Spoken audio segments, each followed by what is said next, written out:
खासमा जीवनमा बाँच्नको लागि सङ्घर्ष चाहिँ धेरै नै गर्नुपर्छ। यहाँ एउटा हिउँ चितुवाले चाहिँ एउटा बाख्रो नभनौँ, अब त्यो माथि हिमालतिरै बस्ने एउटा भेडाको प्रजातिलाई चाहिँ आक्रमण गरेर त्यसरी लडाउँदै ऊ पनि त्यसरी नै तल ढुङ्गामा बजारिँदै तल जाँदै गरेको दृश्य देख्न सकिन्छ। अब यहाँ हेर्दाखेरि यस्तो काली लाग्दो छ, घरि उसले पकड्छ, घरि अब त्यस पछाडि ऊ उम्केर भाग्छ। अहिले भाग्दैछ, भागेर अब पहरामा पुगिसक्यो। पहराबाट उसले हाम फालेपछि सँगै त्यहाँबाट पनि अब ऊ त्यहाँबाट लडेर तल हुँदै ढुङ्गामा बजारिँदै तल पुगिसकेको छ।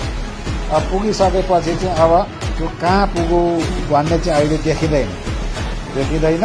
अब त्यो चितुवा चाहिँ त्यहाँ माथि बसेर हेरिराखेको छ। अब त्यहाँ यस्तो सङ्घर्ष भएछ जीवन भन्ने कुरा चाहिँ अब यहाँ देखिन्छ।